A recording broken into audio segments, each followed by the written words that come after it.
Hey guys, welcome back to the channel. Today I'm going to tell you my honest opinion of what I think the best combination of martial arts for self-defense is. Now this video addresses three important categories: grappling, striking, and weapon defense. For grappling, Judo. Judo is the art and science of throwing motherfuckers. Judo utilizes biomechanics and physics to make it almost effortless to chuck an opponent regardless of size and or weight. A good judoka can time your punch and clinch under it. He can time your kick, grab it, and brutally put you on your ass. Now it differs from other grappling arts because it uses more refined techniques to execute a throw. So why I have chosen Judo as my desired grappling art is because you don't have to be super tough to execute these moves, unlike in wrestling where it's all about physical strength. And you can also put someone on the ground without you yourself ending up on the ground, because in a street fight, going to the ground is never ideal.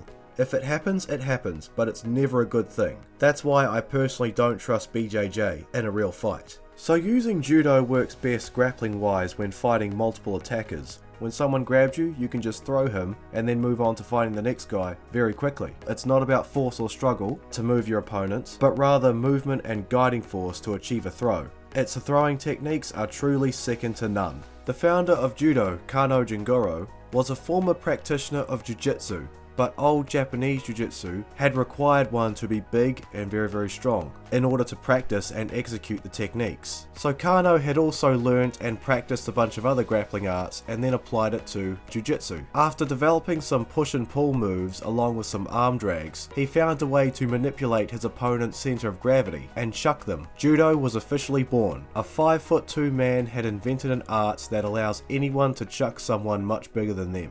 And for striking, boxing. Boxing has the best footwork of any striking art that you can learn. Because it doesn't utilize kicks, this footwork is valuable for fast-paced movement and managing distance. Boxing has the hardest and fastest punches, and great blocking and head movement and defensive skills. Now this footwork, head movement and punching power would work very well in a situation where an attacker has a knife, as you'll be able to move out of the way effectively and put his lights out with a good punch. As many knife defense moves taught across many different other martial arts have been shown to fail, for as a boxer would just knock him out before he even has a chance to use the knife in the first place, rather than put yourself at risk by trying to disarm the knife. So knocking him out is most people's only realistic chance of walking away from that situation completely unharmed. And plus, having fast-paced punching power and footwork would serve you better in most fighting situations when compared to kicking, due to the risk of losing your balance and not being as quick when compared with punches. And boxing's defensive abilities are slightly better than Muay Thai, because Muay Thai is more offensive in nature. Now onto weapon defense and or fighting with weapons. Filipino martial arts, or Kali as it's otherwise referred to, emphasizes weapon-based fighting with sticks, knives and other weapons. What's so great about this form of fighting is that it's not only pressure tested with its techniques that utilize anything as an improvised weapon, but also its techniques that cross over to unarmed combat as well.